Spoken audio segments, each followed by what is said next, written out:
ஐயா இந்த அம்மா எப்படி பின்னாலே வராங்க, ஹெல்ப் பண்ணுங்களேன். அதுக்கும் என்ன சொல்லலாம், இவளுக்கு வரல, அந்த காணாம இருப்பன இஸ்ரவேல் வீட்டுக்கு தான் வந்திருக்கேனே தவிர இவளுக்காக நான் வரலையே.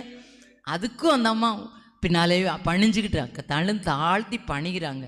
அதுக்கு பிறகு சொல்கிறாரு, உனக்கு என்ன செய்தாரு, பிள்ளைகளின் அப்பத்தை நாய்க்குட்டிக்கு போட மாட்டேன்றாரு. அந்த அம்மா உண்மைதான்ப்பா, ஆனால் கீழே விழுறதையாவது எனக்கு என்ன செய்யுங்க தந்து, என் மகளுடைய கொடிய வியாதி என்ன செய்யட்டும், குணமாகட்டும் அப்படிங்க.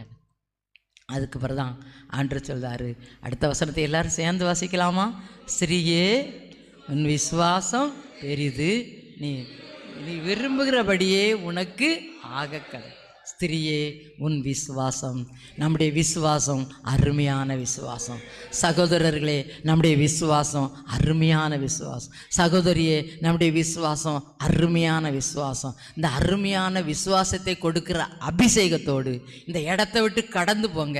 கொடிய பிசாசின் வேதனையாக இருந்தாலும், கொடிய வியாதியாக இருந்தாலும், கொடிய பலவீனமாக இருந்தாலும் சரி, கொடிய எதுவாக இருந்தாலும் சரி தான், வியாதியாக இருக்கலாம், பிரச்சனையாக இருக்கலாம், கடனாக இருக்கலாம், பிள்ளைகள் காரியங்களாக இருக்கலாம், பிசாசின் கொடிய வேதனையாக இருக்கலாம், எதுவாக இருந்தாலும்